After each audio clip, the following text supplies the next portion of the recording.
Amen, amen. Great songs, amen. Amen. But there's no substitute for the preaching of the Word of God. Amen. Amen. Salamat po sa Panginoon that despite of the absence of our pastor ay meron pong gagamitin ng Diyos na siyang magbibigay po sa atin ng ating pong kailangan sa umaga po na ito. Amen. Amen. Shall we all stand up please, and Pastor Louis will come and preach us the Word of God.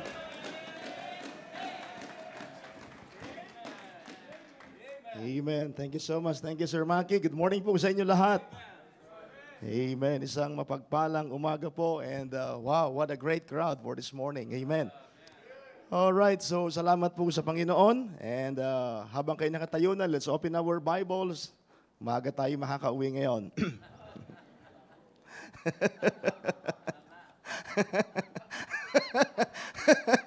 Alam na. Pero sarap po magkape. Amen. Sa lahat po na nandiyan sa virtual, ay good morning po sa inyong lahat if it is morning. But for those who are sa ibang lugar, magandang gabi po. May mga gabi po ano po. At salamat po sa Panginoon. It's good to be here. Amen. Salamat po. Isang pribilehyo na maging bahagi po sa gawain ng ating Panginoon. Psalms chapter number 90. Napaganda ng ating Sunday School kaninang umaga. And thank you, Sir Maki. At salamat sa magandang lesson sa ating pong Sunday School. Totoo yan, napakahalaga na makilala natin ng lubusan ng ating Diyos. Psalms chapter number 90. Babasahin ko from verse number 10 down to verse number 12. Ako po ay naatasang mag-preach all about encouragement and salvation. Psalms chapter number 90, the Bible says, sundan niyo po sa inyo pong mga Bibles. Verse 10, the days of our years are 60 years and 10, meaning 70. Ang 1 score is 20, so sa Bible may mathematics pa rin. Amen. The days of our years are 60 and 10 years and 10. And if by reason of strength they be 80 years, yet is their strength labor and sorrow, for it is soon cut off, and we fly away. Who knoweth the power of thine anger, even according to thy fear, so is thy wrath. So teach us to number our days, that we may apply our hearts unto wisdom.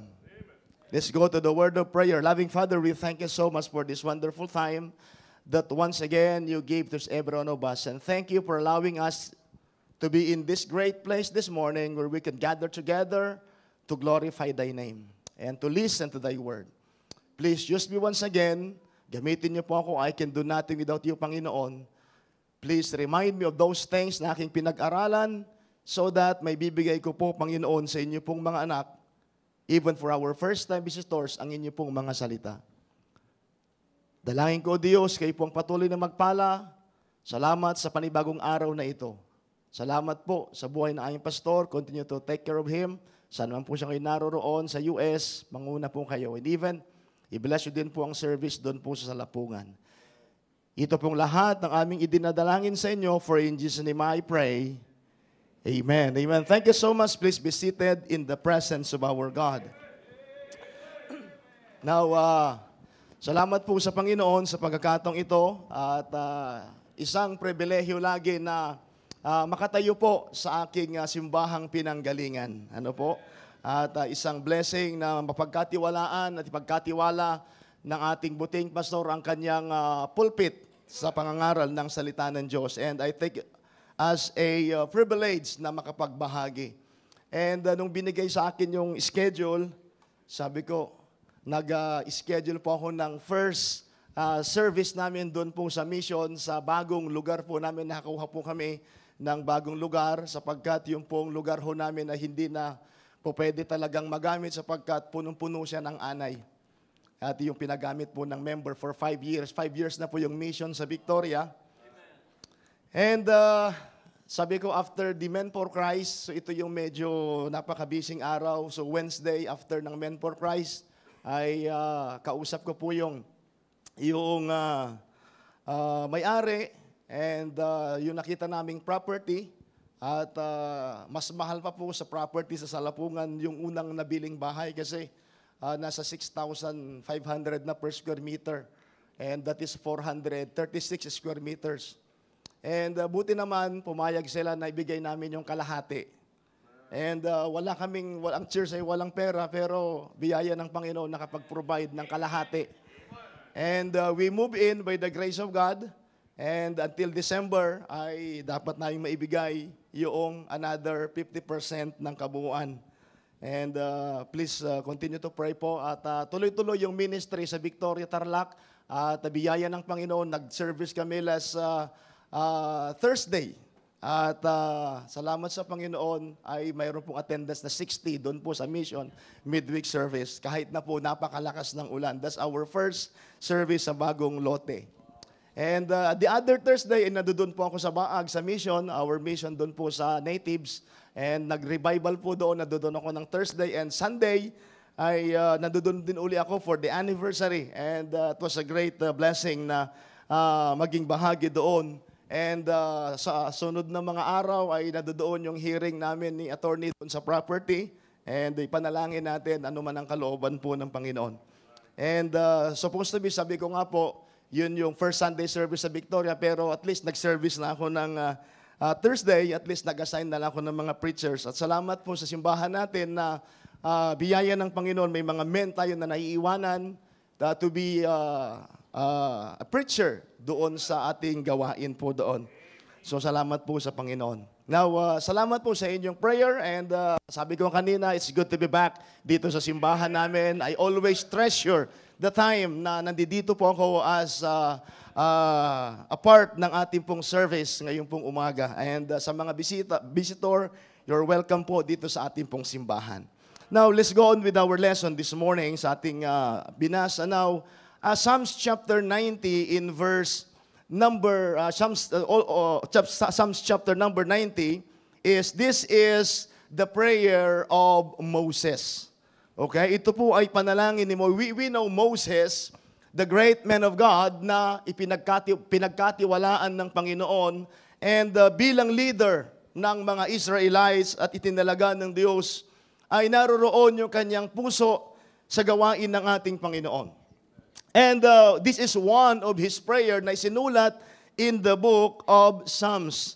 And naririto po, ang sabi niya sa verse number 1, Lord, Thou hast been our dwelling place in all generation. Amen? Before the mountain were brought forth, or ever had formed the earth and the world, even from everlasting to everlasting, Thou art God. Wow! And dito po, pagdating po dun sa ating pong binasa sa verse number 10, the days of our years are 70 years and 10. So that is 70. It's because 1 score is 20. So 3 times 20 is 60 plus 10 is 70. Yan po yung lifespan po ng tao. Pag lumampas na ho sa 70, that's blessing. Amen? Kaya nga po, napakabilis ng panahon. Ngayon po, sabi ko nga po sa inyo, parang kailan lang ang mga pangarap natin kahirap abutin. Kanta pala yan. alam ng mga nasa likod ko. Kasi kapanahunan po nila yun eh. Pero inabot ko na rin po. Kaya, napakabilis ho ng panahon. Ano po? Sabi ko nga, parang kailan ako'y worker dito. It's been a long time. I've been in this church since 1997. And I surrendered my life full-time in the ministry in 1998. And pumunta ako sa mission in 2008. And this coming October, we will be celebrating our 17th anniversary doon po sa Tarlac City. And sabi ko, napakabilis ng panahon. Now, kaya nga napakahalaga na makita natin dito mga kapatid. Now, the title of this message this morning is Number Your Days Wisely. Number your days wisely. Now, here is Moses. Sinabi niya sa kanyang panalangin, teach us to number our days. So this is a prayer of awareness about the brevity of life. When you say brevity, it's shortness. It is not a mathematical count of how many days we have left to live, but a request for help and using our time wisely. Napakahalaga po na magkaroon tayo ng paggamit ng maayos sa ating mga panahon. So, understanding life, that our life is short. Amen? Now, iyan po yung nature ng buhay po natin. Kaya napakarami nating mga desisyon na dapat gawin at napakahalaga na magkaroon tayo ng desisyon na mayroong tinatawag na lasting effect. Amen? That's why it is very important na maintindihan natin at tulungan tayo ng Panginoon papaano po tayo magkaroon ng mga tamang desisyon. Kaya napakahalaga makita natin, mga kapatid. So, this is the prayer of Moses. Sabi niya, Lord, teach us to number our days. So napakabilis ho ng panahon. Lagi nating naririnig sa ating pastor na tandaan natin, if you are 15 years old today, hindi sa lahat ng pagkakataon you are 15 years old. Para sa mga young people, amen? Makikita natin, kaya sabi ko, napakabilis ng panahon. Kaya nga mga kapatid, it is very important na makita natin dito, just like Moses, yung kanyang panalangin, Lord, teach us to number our days.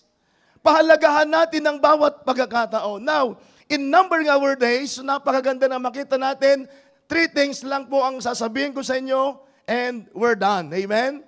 I hope that gives encouragement in every one of us sa mensahe po ngayong pong umaga sa pagpapatuloy natin bilang isang Kristiyano. Number 1, in numbering our days wisely, number 1, we need to acknowledge life is short. We need to acknowledge that life is short. Now, sabi po ng Bible dyan, so teach us to number our days that you may apply our heart unto wisdom. Now, the psalmist asked God to help us to number our days. So now, in James chapter number 4 and verse number 14, ang sabi po ng Bible, please turn your Bible so that medyo magising-gising kayo ng konti, galaw kayo ng konti, amen?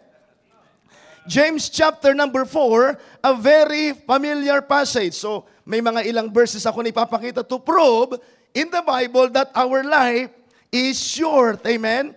In James chapter 4, in verse number 14, a very familiar passage, whereas you know not what shall be on the morrow, for what is your life? It is even a vapor that appeareth for a little time and then vanisheth away. Yan yung buhay natin. Just like vapor. Para sa mga kabataan, kung hindi nyo alam yung vapor, kapag tayo po ay nagsasaing ng kanin, at pag kumulo na, binuksan mo po yung kaldero, yung singaw, yun po yung vapor that appeareth for a little time and then vanisheth away. Amen? Kaya nga sabi po ng Bible diyan, sa binasa natin, in verse 15, for that ye ought to say, if the Lord's will, we shall live and do this and that. Amen? Kaya napakahalaga na maintindihan natin. So we need, in numbering our days, we need to acknowledge that our life is short. Also in Hebrews chapter 9, in verse number 27, a very familiar passage. And as it is appointed unto men once to die, but after this, the judgment. Death may come anytime, anywhere, maiksi lamang yung buhay natin. Not only that, in Job chapter 14, in verse 1, another verse, Job chapter 14, in verse number 1, another verse, concerning that our life is short. Amen? Are you there? Amen? Job chapter number 14. At makikita natin dyan, sa mga talatang ating binabasa, ay napagandang maunawaan natin that our life is short. In verse 1, man that is born of a woman is of few days and full of trouble. He cometh forth like a flower and is cut down. He fleeth also as a shadow and continueth not. Life is short. Amen? And also Ecclesiastes chapter 3 in verse number 1, to everything there is a season and time to every purpose under the heaven, a time to be born and a time to die. Brethren, Dapat pong maintindihan natin that our life is short sa mga kabataan. Kaya ngayon, kung alam natin na maiksi lamang yung buhay natin, pahalagahan natin. And that's why if we really understand, brethren, that our life is short, that's why we need to acknowledge that every day is a gift. Amen? Today is a gift of God. This is the day that the Lord hath made. We will rejoice and be glad in it. Sa bawat araw-araw that God has given us, we need to acknowledge that this is a gift. Isang biyaya, isang regalo ng Diyos. Maiksi lamang yung buhay natin, kaya nga, huwag niyong uubusin sa galit, huwag niyong uubusin sa sama ng loob. Don't waste your time. Amen. Kaya sabi, that's the prayer of Moses, and brethren, after this message, this must be the prayer of everyone. Lord, teach us to number our days. Meaning to say, give importance to the days that God has given us. Acknowledge that life is short. Kaya huwag niyong sayangin, kabataan, fathers, mothers, huwag nating sayangin yung panahon na ibinibigay sa atin ng Diyos. Maiksi lamang yung buhay natin. Huwag nating sayangin sa sama ng loob, sa paggawa ng walang kwentang bagay. Amen? By the way, no one knows kailan tayo mamamatay. Ngayon, malakas po tayo. Kaya that sometimes, di ba, pag may nabalitaan kayong kaibigan kayo, sometimes, when we receive a news, oh, si ganito, patay na. Ha? Parang kailan lang. Parang kasama ko lang siya nung last time. Yan yung buhay ng tao. Our life is short. That's why acknowledge every day is a gift. Every day is a blessing from God. That's why we need to be thankful. Young men, young ladies, take advantage that you are in the presence of your loved ones. Samantalahin nyo yung pagkakataon na makasama nyo yung mga magulang ninyo. Wow, gaano kasaya nakatabi nyo yung magulang nyo dito sa church. Gaano kasaya to have in the church, to be in the church, worshiping with our families. Amen? That's why every day is an opportunity to grow in faith. Thank God that God saved us and He put us into a local Bible-believing Baptist church where we can grow in our faith. Every member of this church must grow in our faith. Amen? Our life is short. Kaya sabi ko, when I listen to the messages, mga kapatid, wow, thank God na mayroon akong simbahan. Thank God for the privilege na maging bahagi sa gawain ng Diyos. Acknowledge that life is short. Huwag nating sayangin yung pagkakataon na binibigay ng Panginoon sa atin. Kaya nga po, mga kapatid, we need to realize, ang sabi ng Bible, a time to be born and a time to die. A time to plant and a time to pluck up that which is planted. Sa bawat pagkakataon ay mayroong panahon. Kaya nga po, mga kapatid, this is the prayer of Moses. Alam niya, nakita niya yung kalagayan ng mga tao. Ng ating panahon ay sandali lamang. Kaya napaganda na makita natin, yung ma-realize natin yung pagkakataong ibinibigay sa atin ng Diyos. Ang nakakalungkot, the saddest thing is when we use our time, mga kapatid, sa walang kwentang bagay. Kaya nga makita nyo, pag lumipas ang isang araw, at least, kung napagod ka man, at least, may nangyari sa buong maghapon. Hindi naubos sa kaka-TikTok. Hindi naubos sa kaka-reel. Hindi naubos sa mga walang kwentang bagay. Sabi ko po sa inyo last time, yung ating mga cellphone ay malaking tulong yan, pero pag hindi tayo nagiging maingat, ubos yung ating oras sa kaka-cellphone. That may lead you to backslide. Amen? Dadalhin tayo. Mawawalan na yung ating sigasig sa gawain ng Diyos. Kaya nga we need to realize and acknowledge that every day, praise God, is a gift. When you wake up in the morning, wow, another day. Another day to praise God. Another day to do something for the glory of God. Hindi nasasayang yung ating oras. Hindi idle, mga kapatid. It's always productive. Every day is always productive. And it is for the glory of God. Our life is short. Tandaan natin yan, young men, young ladies, mothers, fathers, members of this church. Huwag nating sasayangin yung panahon. Kaya nga po ngayon, meron pa kayong sama ng loob sa kapwa. The reason why hindi kayo makapagpatuloy sa gawain ng Diyos sapagkat puro lamang negatibong attitude ang nasa sa atin. Hindi ito panahon, mga kapatid, na sasayangin pa natin yung panahon. Bakit? Pambihira, magtanim ka ng sama ng loob, bukas patay ka na. Amen? Ubusin mo yung panahon mo ngayon sa walang kwentang bagay, pero bukas wala ka na. Kaya nga, we need to realize that. Huwag natin sasayangin na yung pagkakataon. Sana yun ang panalangin natin. Lord, teach me to number our days. Pahalagahan ng bawat araw na ibinibigay sa inyo at gagamitin ko for the glory of God.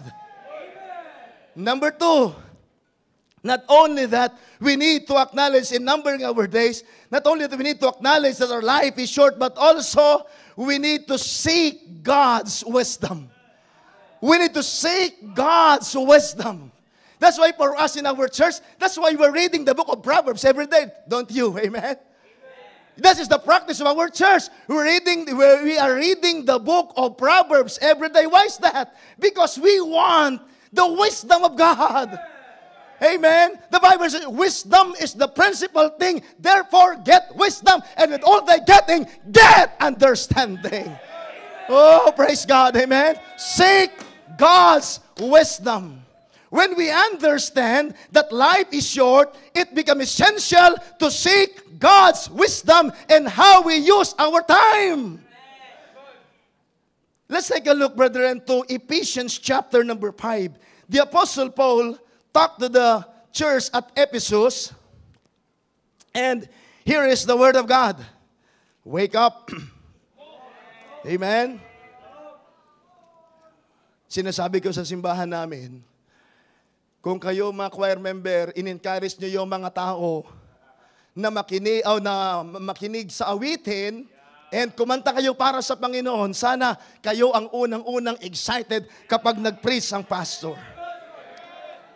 Hindi yung after mong kumanta ng choir ay matutulog ka. Amen? Now, let's take a look, Ephesians chapter 5. Idamay ko na po yung verse 14. Wherefore, he saith, wake up! Awake! Wake up! Awake! Thou that sleepest! Alright. Arise from the dead, and Christ shall give the light. Amen? Verse 15. Sabi ko na nga ba eh. See then that you walk circumspectly, not as fools. The word circumspectly, same as the word carefully. Not as fools, but as wise, redeeming the time, because the days are evil. Give importance to the time. Wherefore, be ye not unwise, but understanding what the will of the Lord is. Amen. It is God's will for you, brethren. It is God's will for us to be saved. Amen. Kalooban ng Panginoon na tayo po'y maligtas. Just imagine, of all the people ng mundong ito, mga kapatid, na minahal ng Diyos. Lahat ng tao minahal ng Diyos. Pero just imagine, isa ka, you are one who responded to the love of God. And you accepted the Lord Jesus Christ as your Lord and personal Savior. As I'm always saying that your salvation is your humbling experience before God. When you realize, nung narinig mo, that you are a sinner, you accepted it, and you repent of your sins, and you accept the Lord Jesus Christ as your Lord and personal Savior. At na-fulfill yung kalooban ng Panginoon sa buhay mo. At hindi doon nagtapos. Hindi ka lamang basta naligtas, but praise God, the Lord gave you church in order for you to grow in your Christian life. Amen? Ang simbahan ay hindi nakakapagligtas. Sa mga Bisaya, ang simbahan, di naman makaluwas. Amen? Sa simbahan namin, marami akong lingguhang ginagamit. Minsan nagkakapampangan po ako kahit konti. At every Sunday din, nagbibisaya ako kasi na-bisaya sa mga Google Meet namin. At pati mga Ilonggo. Kaya sabi ko, mayong aga sa tanan. Sa mga nandiyan sa Iloilo. Salamat gid sa Ginoo na araw kay subong sa among church. Sa Google. Amen? Well,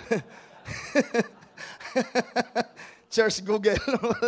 Anyways, Google Meet. Anyway. Now, nakita natin dito, sabi po ng Bible, wherefore, be not unwise, but understanding what the will of the Lord is. It is very important na malaman natin yung kalooban ng Diyos. At yun ang kalooban ng Panginoon sa atin, na makilala natin siya to be our Lord and our Savior. Amen? Kaya nga mga kapatid, salamat. Pag nandito tayo, makakarinig tayo ng salita ng Diyos. Mapapaalalahanan tayo ng mga bagay na dapat natin gawin. Seek God's wisdom. Wisdom helps us discern what truly is important. Amen? If you have the wisdom that comes from God, mga kapatid, makikita mo, madidiscern mo, ano nga ba ang mahalaga? Kaya nga, ang tanong ko po ngayong my question is, ano nga bang mahalaga? What is important sa bawat isa sa atin ngayong umaga? What is important to you? Thank God that you give importance to the church. Although alam natin, hindi nakakapagligtas ang church. But brethren, ang church ay mahalaga in order for you to grow. Amen? Kaya when we have the wisdom, meron kang discernment at malalaman mo ano nga bang mahalaga. Mahalaga ang maligtas. Mahalaga ang magkaroon ka ng bahagi sa gawain ng Diyos. Your relationship to God is important. Amen? And your relationship to others is important. That's why we're building relationship in this church. Amen? Kaya nga mga kapatid, napakahalaga na gugulin natin yung ating panahon para sa gawain ng Diyos. As I said earlier, huwag mong gugulin yung panahon mo sa galit, sa sama ng loob, sa pagiging discouraged. Every one of us got discouraged. Amen? When you face to the glass, nakita mo yung sarili mo, you are so discouraged. Bakit? Nangingitim ka na. Meron ng mga wrinkles. For the past days, bilad ako sa araw. Sabi nila, ang itim mo na, pastor. Sabi ko, okay lang. Dati na yan. At least, alam nila, nagtatrabaho ako. Amen? At least, di bali nang mangitim for the glory of God.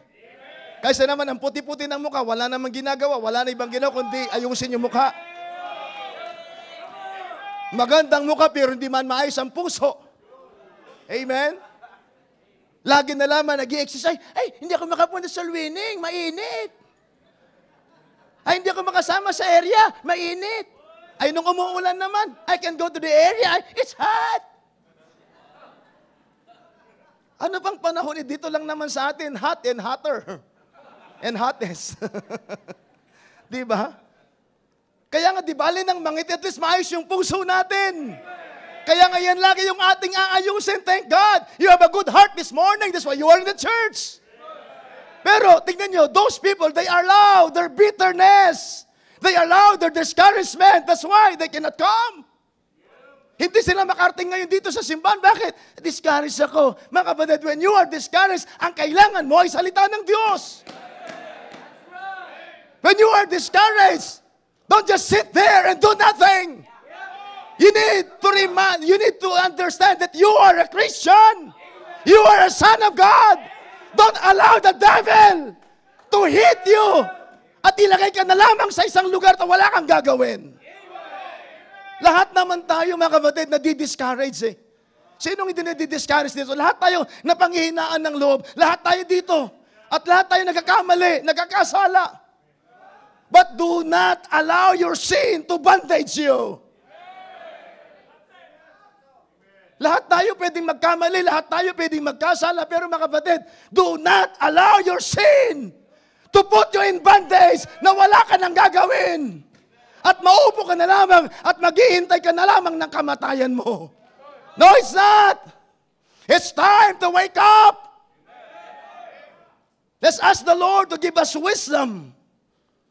Wisdom helps us discern what truly is important. Not only that, if you seek wisdom that comes from God, you will going to align our choices with His will. Amen? Ia-align mo. By the way, lahat tayo, anumang ginagawa natin, ito ay bunga ng ating choices. Lahat tayo dito pumipili. Pumipili ng kurso, pumipili ng kakainin, pumipili ng partner. Amen? Pumipili ng kaibigan. Lahat yan ay bunga ng ating choices. Yung iba, kung hindi man kayo nag-asawa, pinili nyo, hindi kayo mag-asawa. Yung iba naman, nag-asawa kayo, pinili nyo din yan. Pinili mo yan, sir, di ba? Oh. Yan ay bunga ng pagpili yan. That's why, brethren, we need to align. If you have the wisdom, you are going to align our choices with His will. Di ba? Even sa pagpili mo ng kurso. Bakit ko pinili itong course na ito? Sapagkat gusto ko ito na gamitin ako ng Panginoon. Hindi ito makakasagabal sa aking trabaho. Hindi ito makakasagabal sa aking ministry sa church. You're always considering the church, don't you? Amen?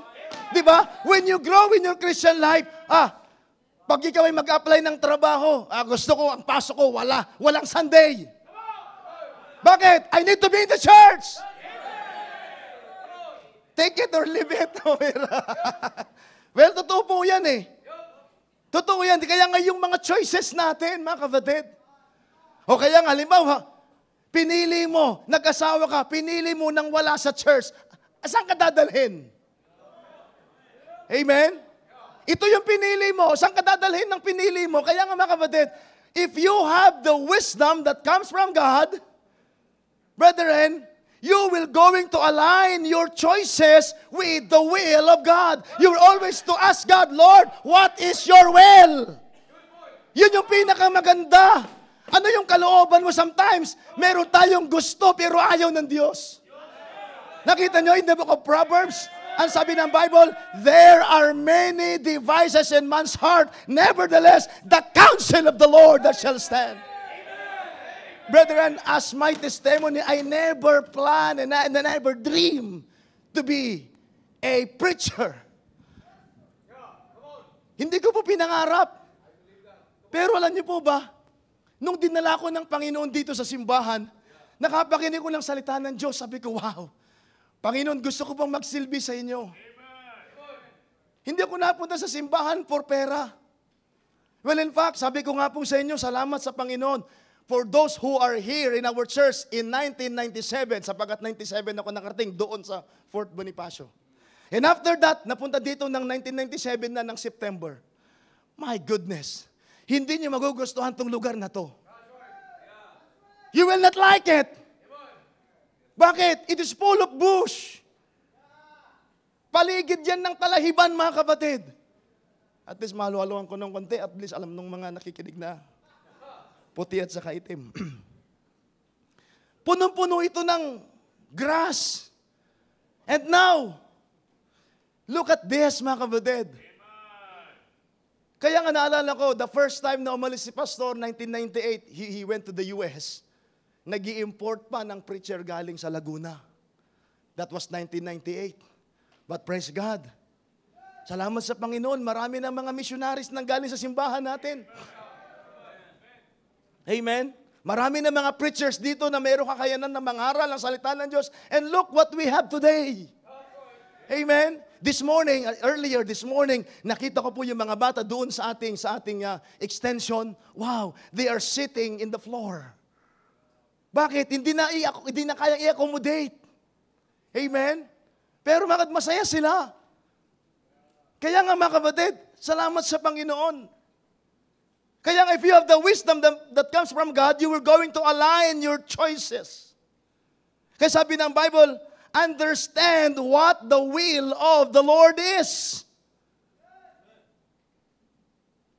When God saves us, His will for us is to grow in our Christian life. Amen?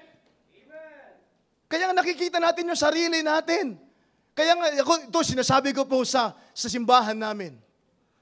Sinabi ko, marami ding sundalo dito. Marami ng sundalo. Sabi ko sa mga kabataan, we have a lot of soldiers. We have a lot of doctors sa paligid natin, hindi lang sa church. We have a lot of nurses and all the medical profession. But what is lacking, sabi ko sa kanila, is preachers. Amen? What lacking is preachers. Kulang tayo ng manggagawa ng Diyos. Sabi ko nga po sa simbahan namin, mas marami kaming mga young ladies, they can preach. If I will allow them to preach, they will preach. Kaya sabi ko sa mga lalaki, it is a shame sa inyo mga kabataan. They are teaching in their class. And they ask permission to the teachers, and they say, "Ma'am, can we teach during our vacant time, and we will share the word of what we were going to share the word of what, and we are Baptists." They are too proud of being Baptists. Amen. They are soul winners. That's why I call them sometimes pastora. Kasi pinapakilala sila ng mga teachers, mga pastora daw sila. That's just a joke. Amen. Now, mga kapatid, if you have the wisdom, i-align mo yung sarili mo dun sa kalooban ng Panginoon. Maging sa pag-aasawa mo. Amen? Magkamali ka ng lahat-lahat. Huwag ka lang magkamali sa pag-aasawa mo. Listen to this, young people. Magkamali ka na sa lahat. Huwag ka lang magkamali sa pag-aasawa mo. Sapagat pag nagkamali ka sa pag-aasawa mo, habang buhay. Amen? Till death do us part! I could just remember a story. There's a story of a married man, and they are celebrating their silver anniversary. And sabi ng lalaki, "Honey, do you remember the first time?" Sabi niya, "Ano yun?" "The first time na kinausap tayo ng tatay mo." Nasabi niya, "Anong gusto mo? Nung nahuli tayo na magkasama tayo, anong gusto mo? Kulong ka ng 25 years o pakasalan mo yung anak ko?" "Honey, pinili kita." Sabi niya. Sabi ng babae, "Salamat naman, honey." Sabi niya. Pero sabi niya nung lalaki, "You know, if I choose to be in jail, at this very moment, I will be free."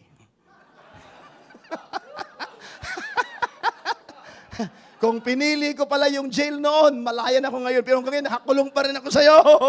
But anyways, amen. You need to enjoy it. Amen. Amen.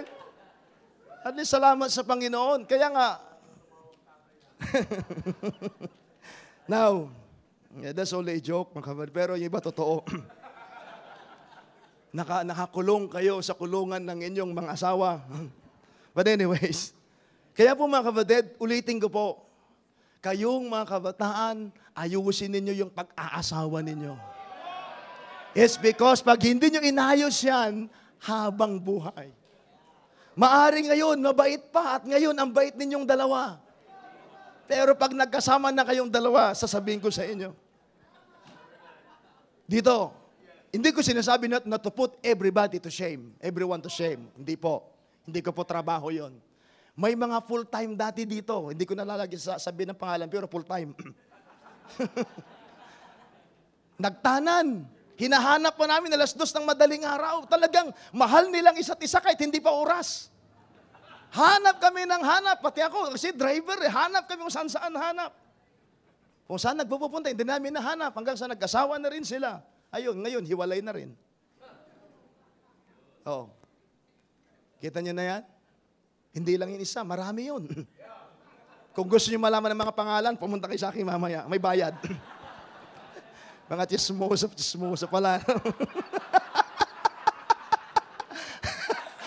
Anyways. Pero patawarin tayo ng Panginoon. Please forgive us. Anyway. Kaya nga sabi ko nga po sa inyo, pagbutihin natin. There is no such thing as perfect marriage, but there must be a godly marriage. Parang pinipress ko na yata yung preaching ko mamayang hapon. Anyways, mga kapatid, align our choices with the will of God.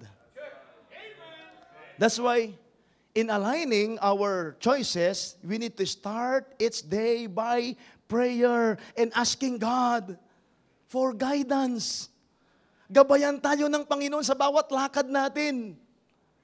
Patuloy tayong iingatan, manalangin tayo, be prayerful. Hindi mananalangin ka lang pag may problema ka. That must be yung buhay natin. Dapat yan na, buhay natin ng panalangin. By the way, as far as prayer is concerned, hindi po yan, luluhod ka lagi, whatever. Hindi po laging ganun. May mga pagkakataon na hindi na tayo lumuluhod, pero pag sa prayer, hindi ko sinasabing, huwag na lumuhod mga kapatid. Don't misunderstood me. But, prayer is communication. Naalala ko lagi, sinasabi ni Pastor, pag nasa bahay siya, kausap niya ang Panginoon. Ako po, the best moment ko pag ako'y nagdadrive, kagaya kaninang umaga, habang tumatakbo ako ng 140,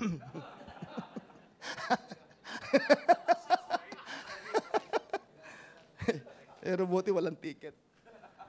Anyways. Now, sabi ko, Panginoon, salamat po.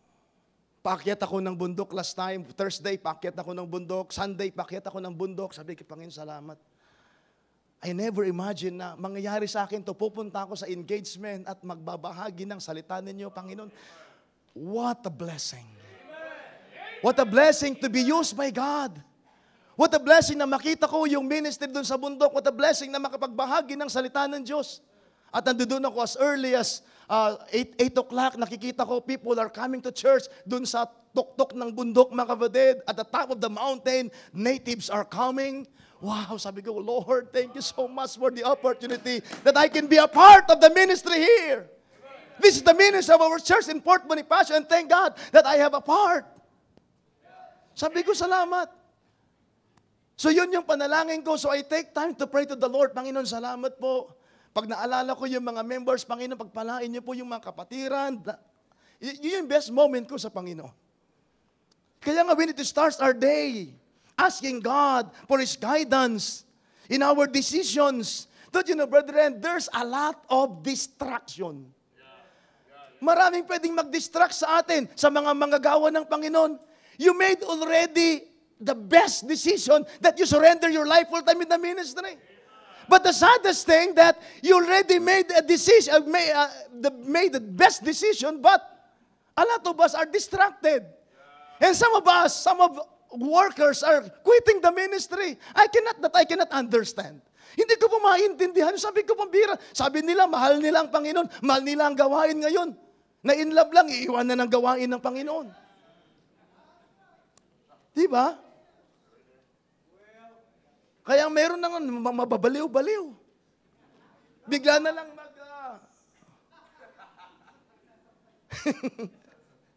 bigla na lang ilalagay yung mga gamit sa batya. Hindi niya lang kung saan pupunta, naglalakad. Diba? Bakit?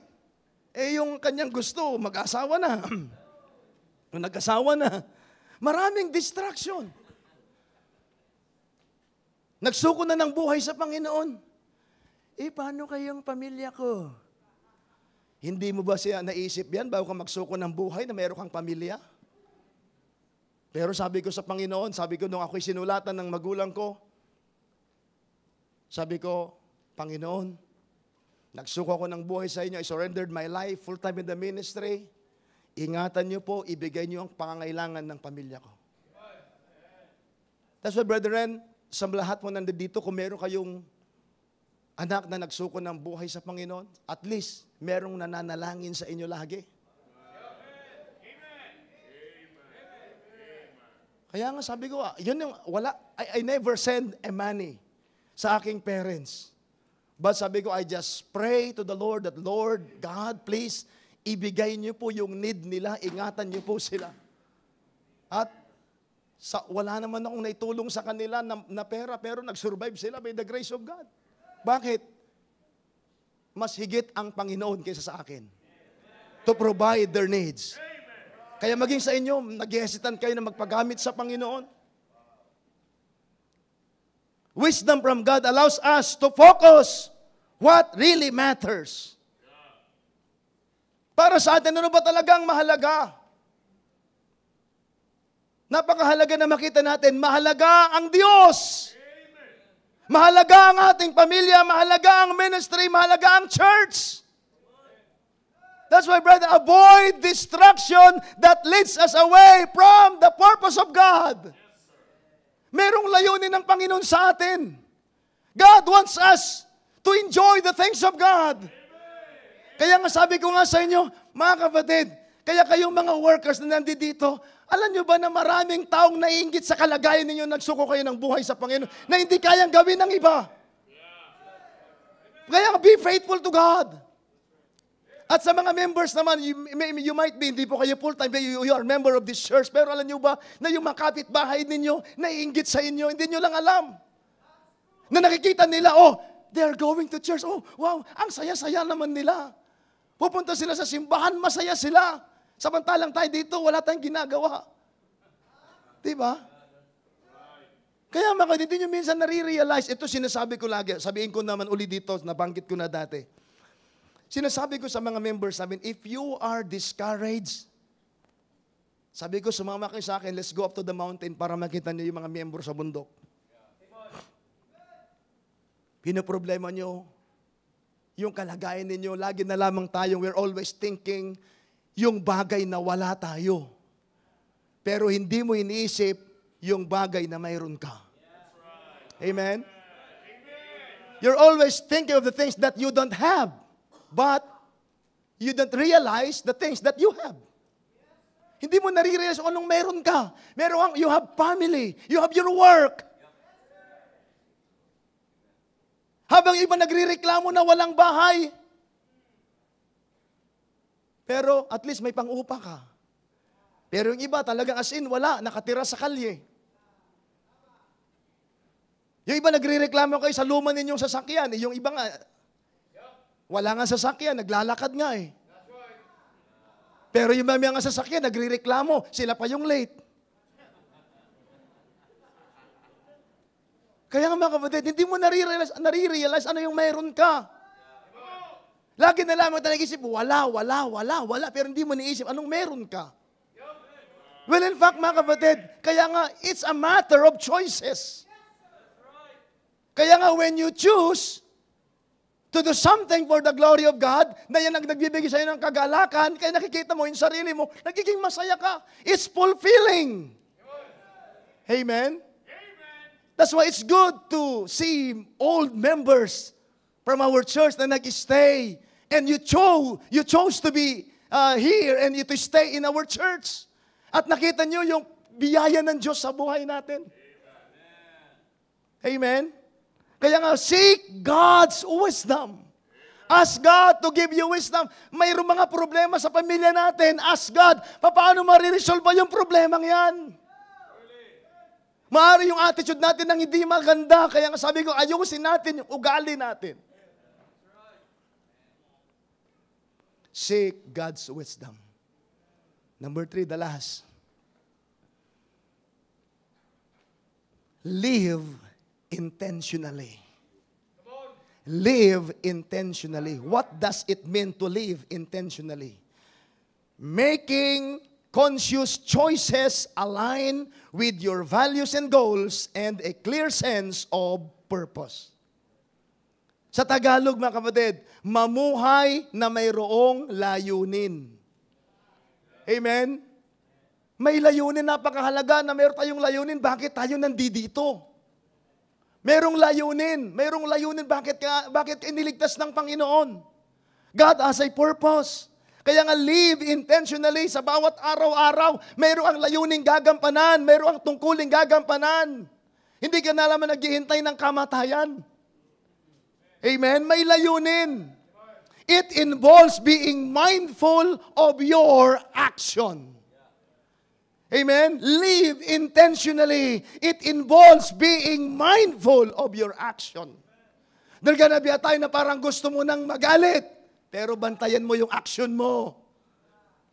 Amen? Sabi ko kanina, ulitin ko, huwag mong ubusin at panatilihin yung sarili mo sa galit at discourage. Pambihira, alam niyo ba, bago po tayo na-discourage, there's a lot of encouragement na nakita natin nangyayari, what is happening sa buhay mo. The problem is you're focusing on the negative and not to the positive. Kaya nga mga kapatid, live intentionally. It involves being mindful of your action and striving to create a life that reflects what truly matters to you. Kaya nga mga kapatid, it's time for us, brethren, members of this church. God has a purpose sa buhay natin. Kaya mamuhay ka na mayroong layunin sa buhay. Hindi yung kesira-sira, whatever will be. No, it's not. Kaya nga if you are a father, God put you in the family to be the leader. Gawin natin yung trabaho natin. Amen? Live intentionally. If you are a part of this church, brethren, pambihira, alam niyo po ba, salamat na meron po tayong simbahan. Sometimes hindi niyo po na-appreciate having a church. But don't you know that our church is our extended family? But alam niyo ba, mas closer pa dito, so kung tayo po'y nasa simbahan, mas closer pa yung ating ties rather than sa mga kamag-anak natin na hindi man nakakilala sa Panginoon. Amen? Kasi sinasabi ko po sa simbahan namin, members of this church, this is our family. Amen? By the way, alam niyo ba, if you have a family, pero hindi ligtas yung loved ones mo, mga kamag-anakan mo, hindi pa sila ligtas, hanggang dito lang tayo. Kaya, i-desire natin na maligtas sila.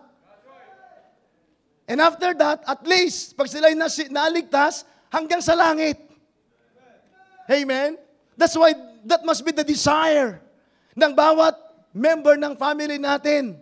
Well, in fact, sa ating church covenant, in our church covenant, yun po yung ating tungkuling gagampanan na kinakailangang ibahagi natin ang salita ng Diyos sa bawat kamag-anakan natin. Maunawa nila na ang Panginoong Jesucristo ay namatay, inilibing at muling nabuhay, alang-alang sa ating mga kasalanan. Napakahalaga yung kaligtasan, kaya mga kapatid, what shall it profit a man if he shall gain the whole world and lose his own soul? Live intentionally. Kaya walang tsamba. It is no accident, mga kapatid. It's about taking control of your life direction and making choices that live a more meaningful and fulfilling existence. Kaya nga mga kapatid, may long-lasting effect. Legacy. May legasiya. Doon sa Men for Christ, sabi ni Pastor, mag-preach all about legacy. And when I check the meaning of legacy, it is a long-lasting effect. Amen? Long-lasting effect. Kaya nga para sa mga fathers, para sa mga members ng ating simbahan, what kind of legacy na iiwanan natin sa ating family? A long-lasting effect. Kaya nga mga kapatid, live intentionally. Hindi aksidente. At least, this morning you plan to be here. Amen? Amen. You plan to be here and also plan to be here this afternoon. Kumpletohin natin yung Sunday. Sunday belongs to God. Now you say amen this morning and let's say amen again this afternoon.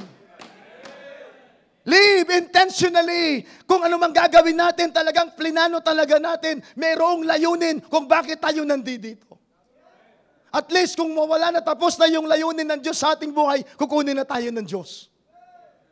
Kaya nga, this is the prayer of Moses. And this must be the prayer of every members, every Christian this morning. Lord, teach us to number our days. Huwag niyo pong hayaan na punong-puno ko ng sama ng loob, punong-puno ko ng discouragement. Teach me to number our days. Maiksi lang yung panahon ko, kaya nga wag ko nang sayangin yung pagkakataon that I can be used for the ministry. Alam niyo, sinasabi ko sa mga anak ko, eto na yung buhay natin. Wala tayong ibang buhay. To serve the Lord. At least, kasama ko po sila sa ministry. Nandoon, nakikita ko yung aking mga anak. There are times na every Saturday nasa area sila. Meron akong pangamba na baka mabastos sila sa area. Pero sabi ko, nananalangin ako sa Panginoon na hindi mangyari.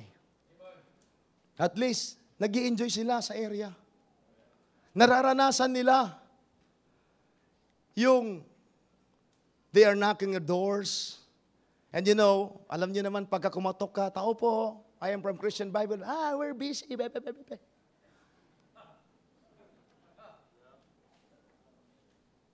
And then, after yung ma-sharean mo, can I invite you to church? Can you come to church tomorrow? Yeah, I'm coming. Sama ko. Tuki ako. Sabi pa, mga Kapampangan.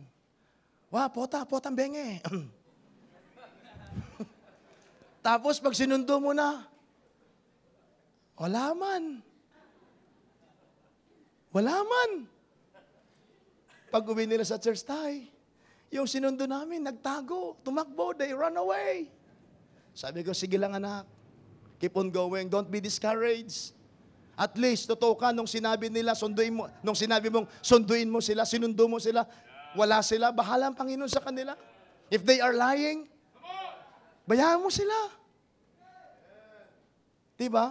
Kaya nga, naunawaan nila ngayon yung ministry. Kaya sinasabi ko, pahalagahan nyo yung mga tao ng simbahan.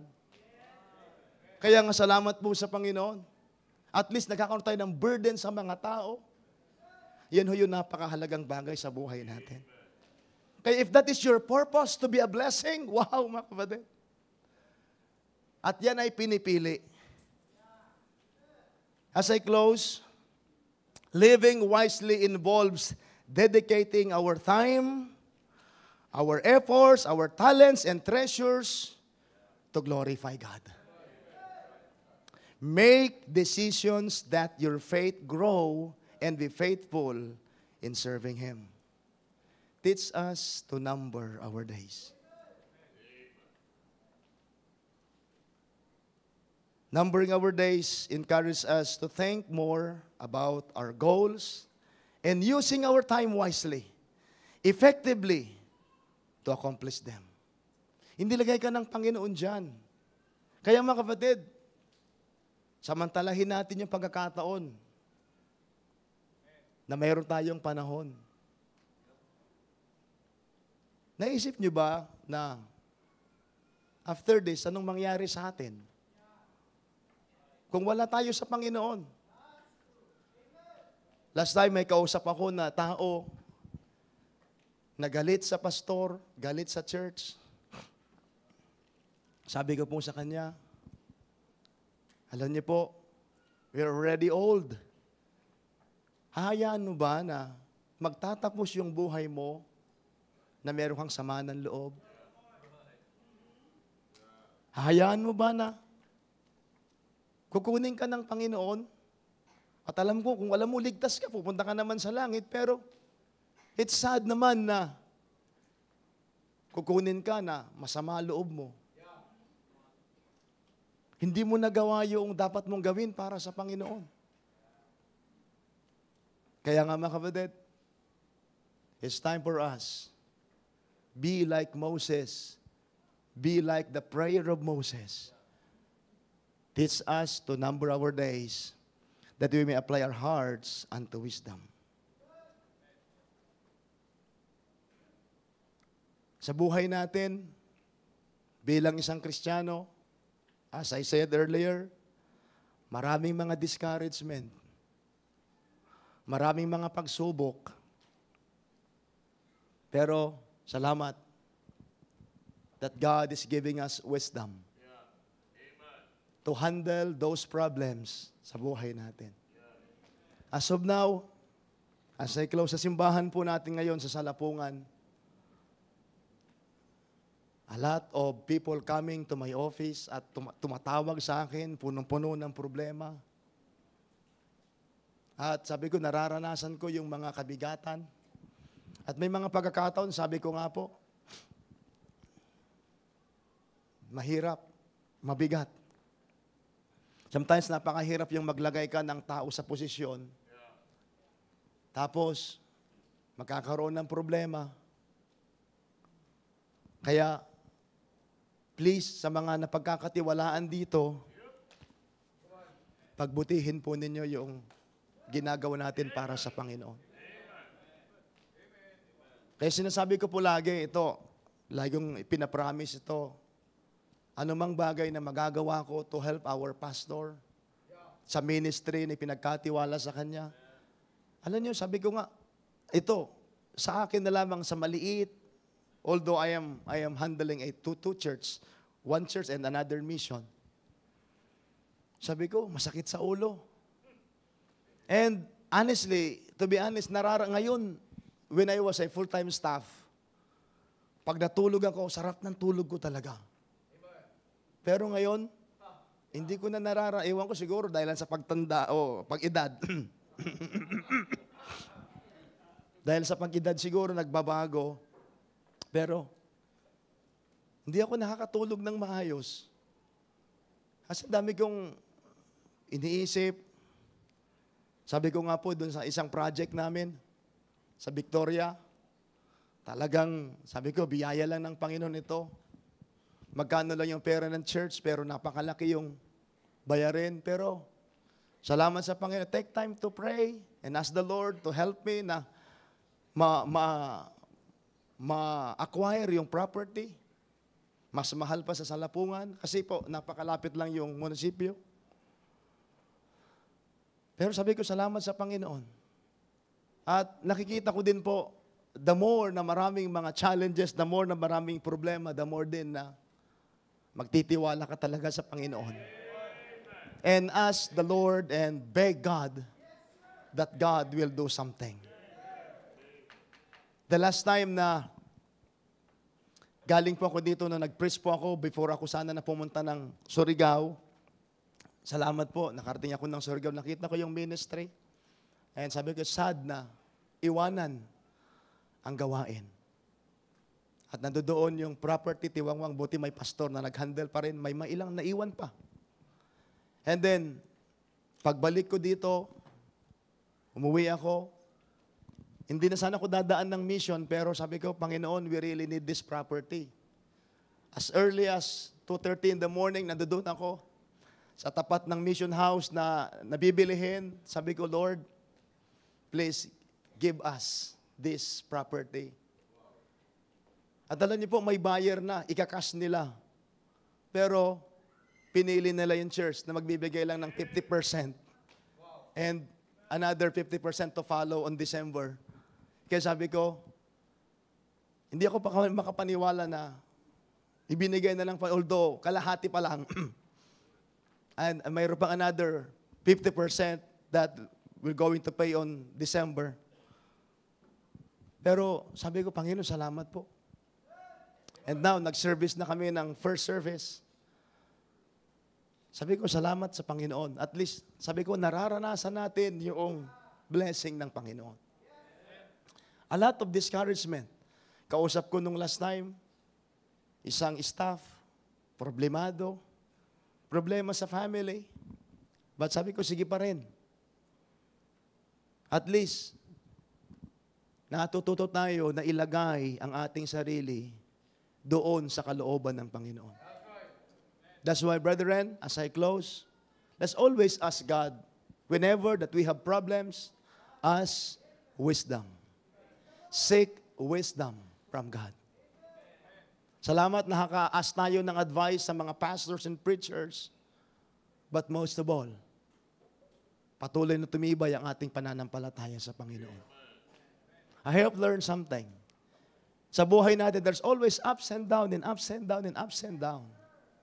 Hindi po nawawala yon, but if you have the wisdom that comes from above, makikita mo yung resulta and you will be happy kung anong ginagawa ng Panginoon sa buhay natin. Be like Moses this morning and ask the Lord, Lord, teach us to number our days. Our life is short. Seek God's wisdom and live intentionally. Hindi aksidente, but mamuhay tayo na mayroong layunin. Kung kayo ay tatay, be a good father. Iyan yung layunin natin. Be a good mother. Be a good member of our church. I hope you learned something from the message this morning. Loving Father, we thank you so much for what you have done. Maraming salamat po sa mensahe. May the prayer of Moses in his time be the prayer of your people this morning. Maybe some of them got discouraged. Maybe some of them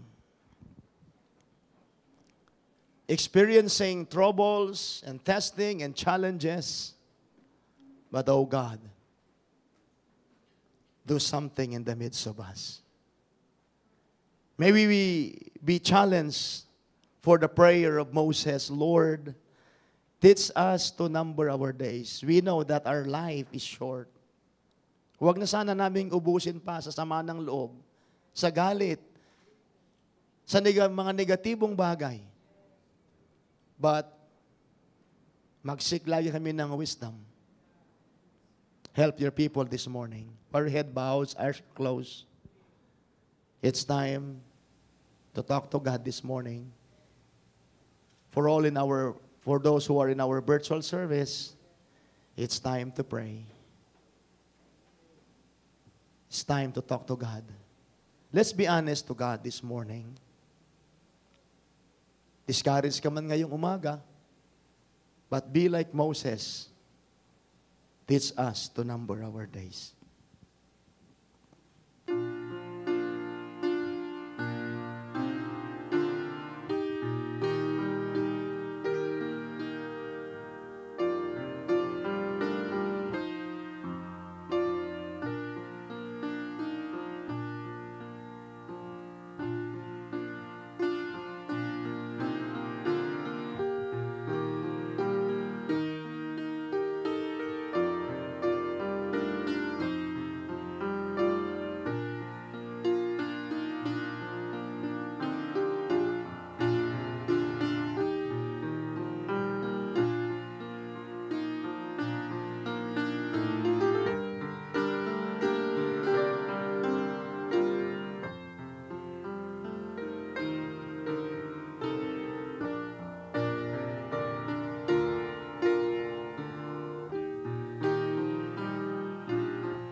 Most gracious Heavenly Father, O God, thank you for the preaching that we have heard this morning. Thank you for using Pastor Louie, O God. Continue to bless him, his ministry, and his family.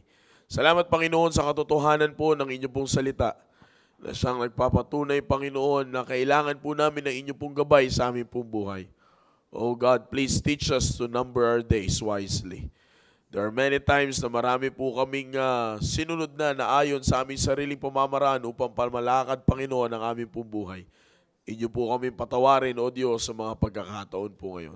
Sa mensahe naming narinig ngayon pong umaga, nawa, Panginoon, maitanim po namin ito sa aming puso't isipan upang ang bawat individual at ang bawat pamilya ay masumpungan nyo po na matapat na naglilingkod po sa inyo. Maraming salamat po muli sa mensahe naming narinig. At kami po humihingi ng kapatawaran sa lahat ng aming pagkukulang at pagkakasala. Ito po ang aming dalangin sa pangalan ni Jesus. Amen. Amen. Did you get something from the message this morning? Amen. Are you blessed? Amen. Amen. Amen. At salamat po sa Panginoon sa mensahe po nating narinig. Amen. Amen. At